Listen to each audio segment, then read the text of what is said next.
We have a lot of word of mouth customers that tell other people in their field to come to us when they need a custom solution. We do sponsor, I guess, some different charities. We do Course Tech has a family golf event. We sponsor Food for Hope, which provides meals to kids. Trying to think off the top of my head.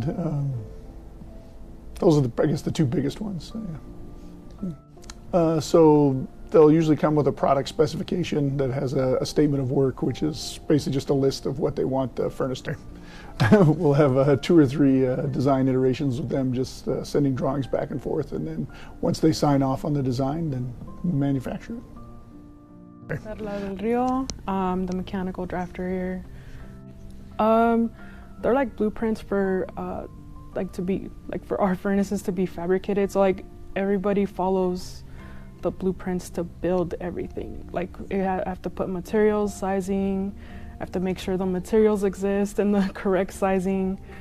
I also work with production, like if they need to, like if there's a material missing or if I need to change something that they saw in the design that we need to update, I need to update it also. My name is Ryan White. I'm a project engineer and quality assurance manager here at Deltec.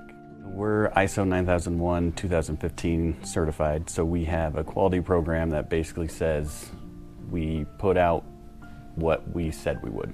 Basically that means going back and checking from the customer spec to what went out the door and validating to make sure we put out what we said we would. We're a small company, so our reputation means a lot. So if you get a furnace that doesn't work or doesn't meet the specifications you gave us, that's a very bad thing. And being a small company with word of mouth being the way we get a lot of business, if we put out products that don't adhere to standards or don't work, that's not a good thing at all.